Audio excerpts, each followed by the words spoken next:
America has a different conception of the nation state.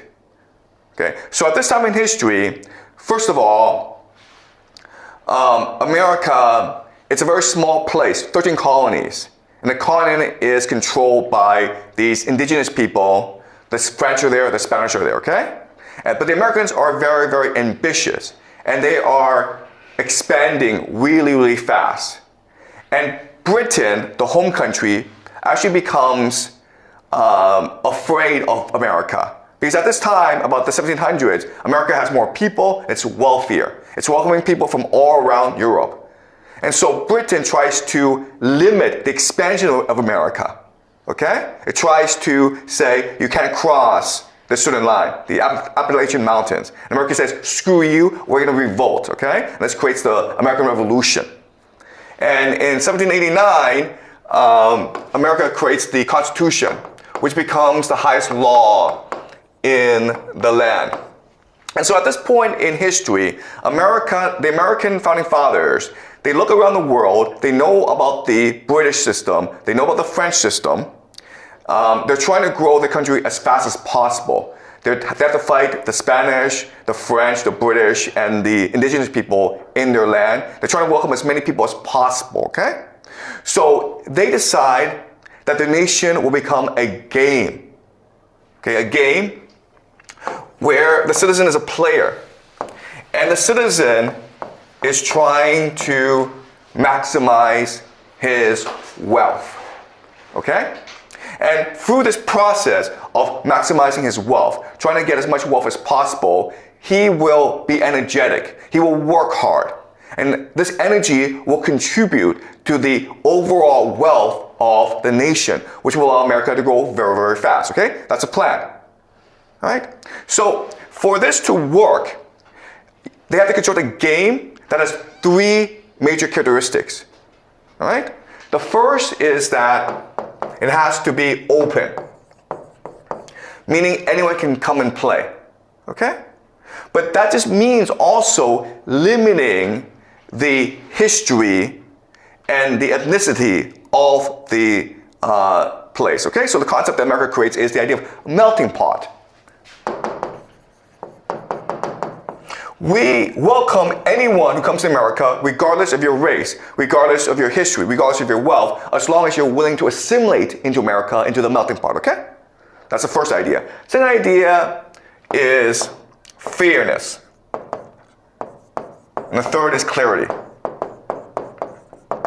So in other words, people are willing to play a game and work really hard to win this game if, first of all, they can play this game, they're allowed to play this game, they're not discriminated against.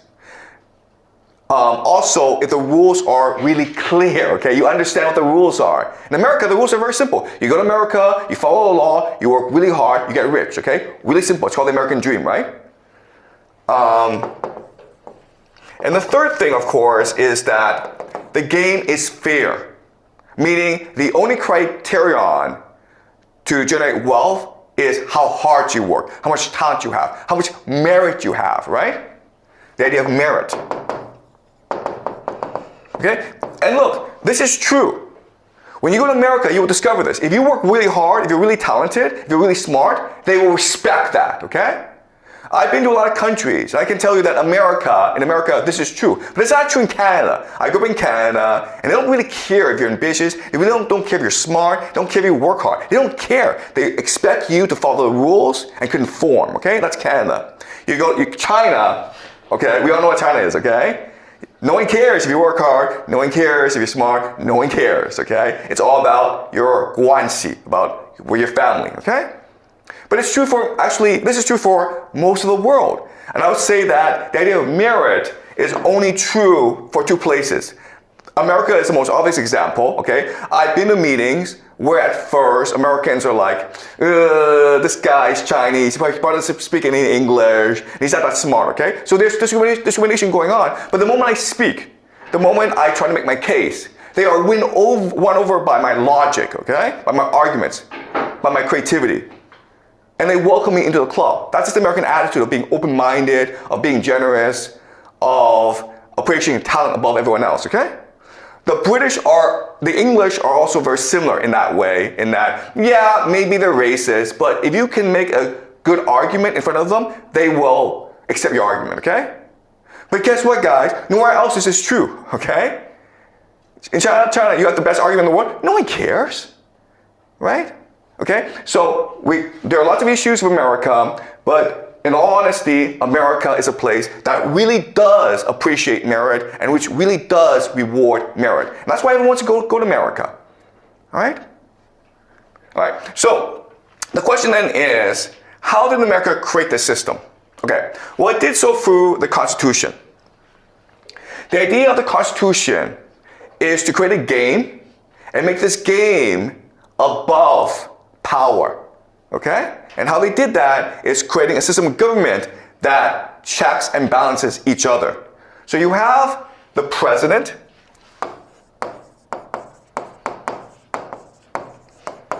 you have the Congress, okay? And you have the Supreme Court. Okay, the Supreme Court, it's very simple. It's to interpret the Constitution, which is the highest law in the land, okay? And then the powers of the government are divided equally amongst these different branches. So the Congress can create laws and control spending, okay? Or what's called the purse. The president has war powers, basically, or the sword. Okay? But if the president were to declare war, he needs Congress to approve, because Congress has to give the money to start the war. Okay? And the idea that the Constitution is the highest law in the land means that it's really rule of law.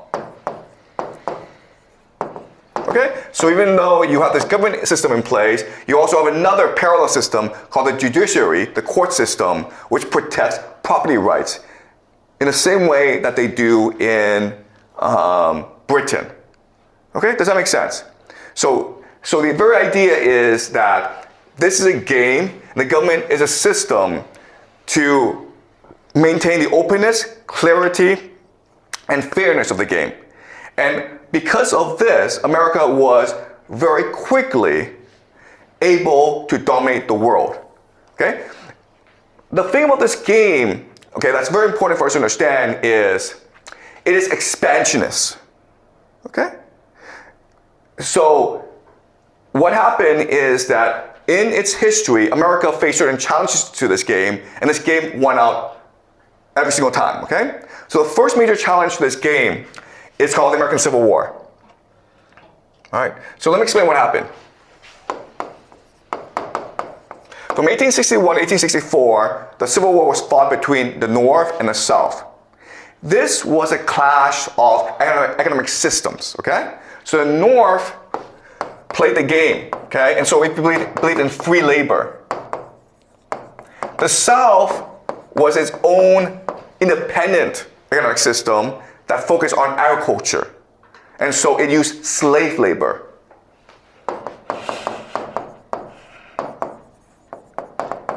For many Americans in the North, slave labor was offensive because it corrupted the game, okay? Because remember, America was founded on the idea of openness, fairness, and clarity. But if you're a slave, that's not fair, okay? Because you were born a slave and you can never participate in this game. And so they fought a civil war to decide who will triumph in the end. And of course, the North won because the North focused on free labor. So that meant that there were more people in the North. That meant that the North was wealthier because of manufacturing. And that meant that the North were more energetic. Okay? So they defeated the South.